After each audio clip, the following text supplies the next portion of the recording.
Okay, I ran into a problem. I noticed that at the bottom of my bowl, it looks like the yeast did not completely mix in and they're big clumps. So that sucks. And I think the best thing to do is to actually put it back in there and to mix it up again. I'm not stoked on it though. So yeah, kind of a big mistake. Oopsies. This is Teresa Figures It Out. I'm finally doing all the things I've been putting off. Stop daydreaming and start doing with me. I'm Teresa. Every video I tackle something I've been meaning to try, learn, cook, or finish, because we only get one life. Come figure it out with me.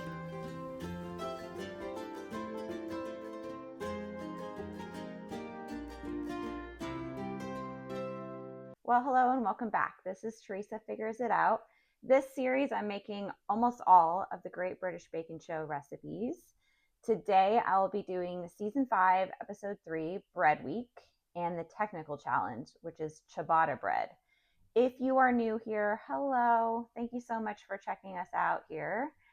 On this channel, we're doing a lot of things, but mostly we are being motivational. We're getting things off of our to-do list. I'm pushing myself to learn new skills, to go on adventures, and to figure all of that stuff out. I currently have 3 different series. I'm making all the Great British Baking Show bakes, starting with Season 5, which is what was available in the US. That's where we started the Great British Bake Off. I'm also doing a series where I'm making every meal that I've ever saved, either paper copies or Facebook or on YouTube or screenshotted, however I save them. And I'm doing another series where I walk into a grocery store and I pick out an ingredient that I've never made before and I make a meal with it. I'll be adding other series as we go along. I want to do a series where I finish projects that I have around my house. My husband and I are both very DIY type people, but we also got really burnt out. So we'll do something and then we'll leave it alone for 6 months and then come back to it. Anybody else like that? Does anyone else do that? Oh, golly. We're getting into the spring months here in the Pacific Northwest, and it's almost time to start going on adventures. And we're a big adventure family. And I also want to do a series on how we do adventure as a family. If any of that is of interest to you, please subscribe and comment and like. And if you are able to hype the video, that would be helpful. I have a really small channel here. I'm growing. It's only been about a month, but it's been really fun. And I'm actually really enjoying getting back to my roots in some way. When I was younger, I was actually in community theater. I'm an Army brat, and I used to do community theater in Vicenza, Italy, on our Army post there in the community theater. I was just 6th and 7th grade, but I did all of the kid parts for the community theater for 2 years. I loved it. And then when I was in 9th grade, I was in video productions back in the States and really enjoyed editing and producing. Now that I'm doing a lot of editing for these videos, I'm really getting into it and really starting to understand kind of what my tone is. I really like putting the different music onto the videos. And I'm just really happy to have you here and hope that you will follow along with this journey. For this technical challenge, it was obviously set by Paul Hollywood, being the bread expert. I have 2 of his books here.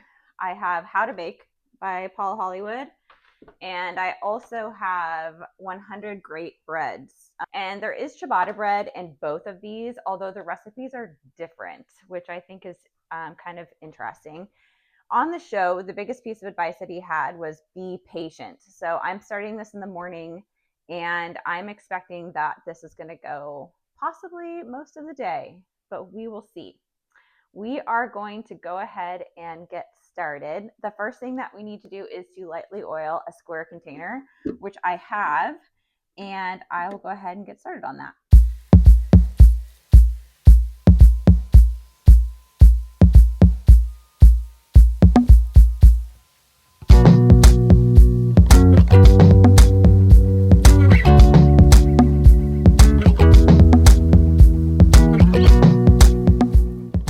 That olive oil smells really good. The next instructions is to put the flour, the salt, and the yeast into the bowl of a mixer fitted with a dough hook. And there are some special instructions here that say don't put the salt directly on top of the yeast. Maybe I'll insert a little bit of a shallow dive right here that will explain why we won't put the salt on top of the yeast.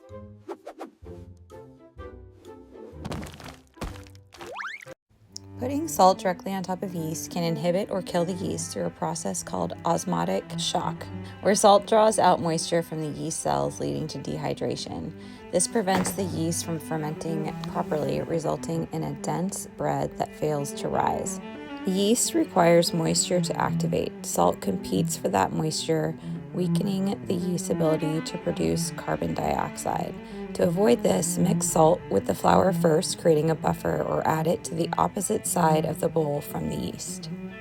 We're also going to add the olive oil and 3/4 of the water and begin mixing on a slow speed. As the dough starts to come together, we're going to slowly add the rest of the water and then mix for a further 5 to 8 minutes on medium speed until the dough is smooth and stretchy.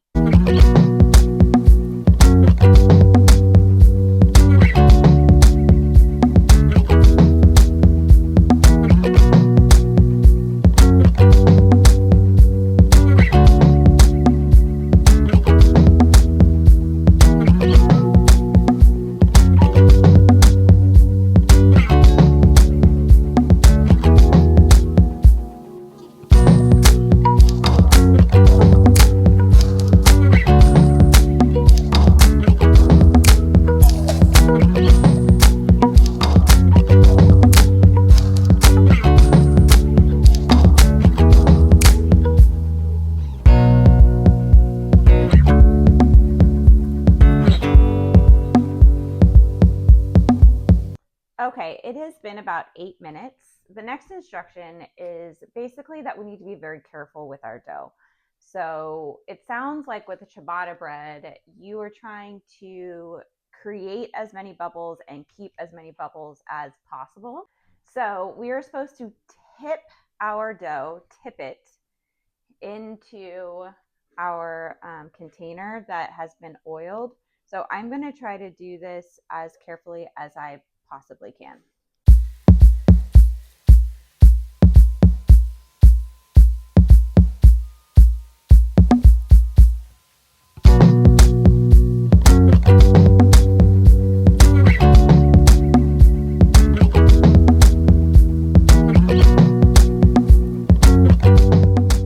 Okay, I ran into a problem. I noticed that at the bottom of my bowl, it looks like the yeast did not completely mix in and they're big clumps. So that sucks. And I think the best thing to do is to actually put it back in there and to mix it up again.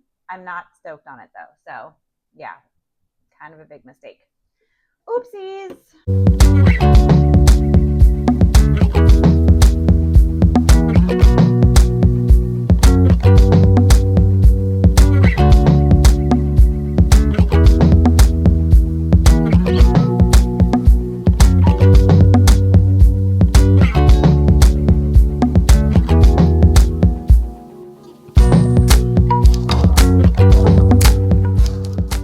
Okay, so there are like clumps of yeast that did not mix in. I don't know. This might be a huge disaster. I don't know. I'm rewashing my square container. I'm going to dry it and re-oil it.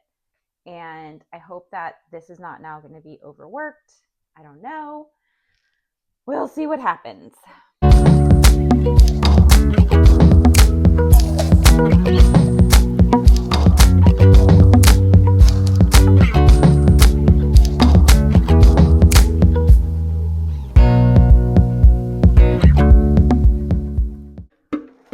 Okay, take two. We're going to tip the dough in. And the first time it was nerve-wracking. And now, okay, well, I guess at least I have experience doing it this time, kind of. I don't really know what they mean by tipping the dough in. I'm just pouring it in. I tried to do like this and then, I don't know. It just it wasn't happening. So I don't really know what that means. So we'll see. Okay, here we go.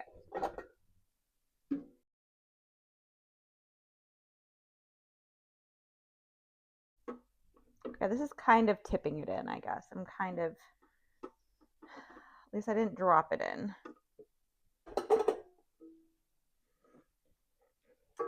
We are supposed to wait 1 to 2 hours or longer for it to be double or triple in size. I do want to note that on here it says trebled, Trebled. Do British people say trebled in size and we say triple in size? Definitely put something right here about that because that's fascinating to me as well. But what I thought we would do is I will mark with this pen where it is at the different times. So this is going to be at 0 time. We're going to cover this with a tray. I'm sorry, we're going to cover this with a towel and come back to it. We'll come back to it in half an hour and see where it's gone, but probably going to be 2 hours. It's going to be 2 hours.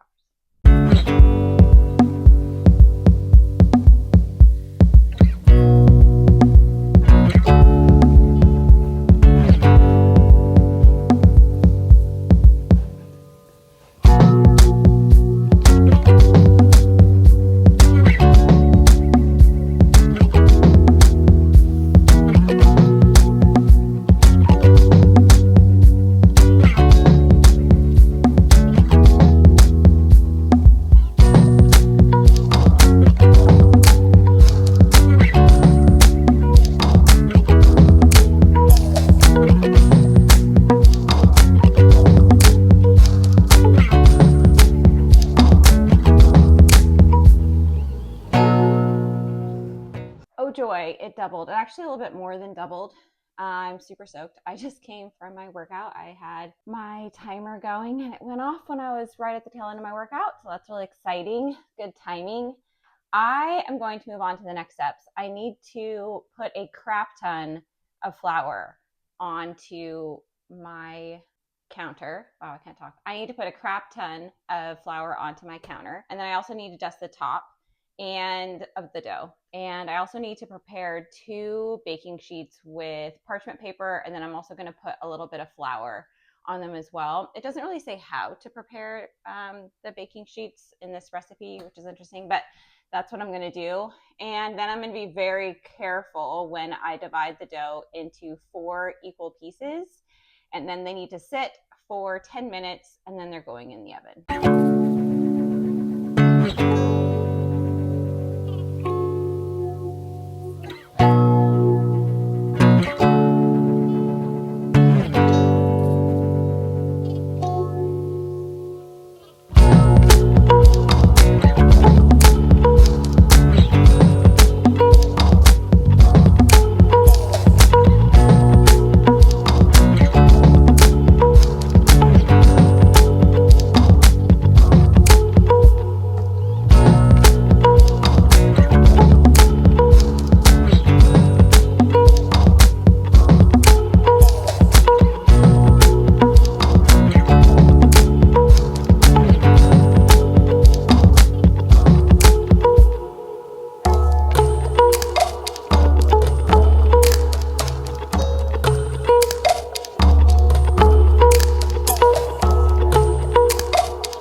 The ciabatta has come out of the oven. They are smaller than I thought that they were going to be, but I think that's how they're supposed to be. This one has a really nice bubble on it. Some of the other ones are all different shapes. I don't know if I was supposed to do something different with the way that I shaped them. Yeah, let's cut one open. Let's take this really bubbly one and cut her open and see what happens here.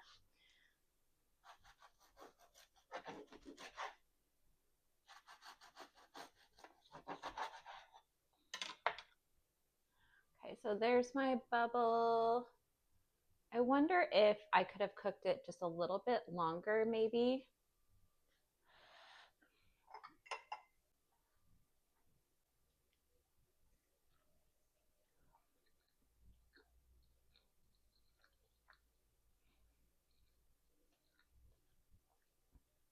That's really good bread. I think I could have cooked it another few minutes. I was rushing a little bit with the video, to be honest. But yeah, it tastes really good. It got really nice and it rose and got really bubbly on the inside. So that's really good. I think the most difficult part, besides having to redo it because I did part of it wrong, was tipping it out after it had had its big rise. I bet there's a better way to have done that, but it was really sticking to the side. So maybe I needed a lot more oil on the inside. So that way I didn't have to get my spatula in there. I hope you come back and watch next time. I'll be doing a stuffed bread for the showstopper. I'm not really sure what I'm going to do with my flavors yet. Please like, comment, and subscribe, and I will see you next time. Bye-bye. See ya. Well, hello, and welcome back.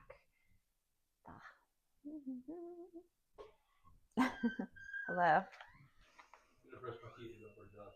Okay.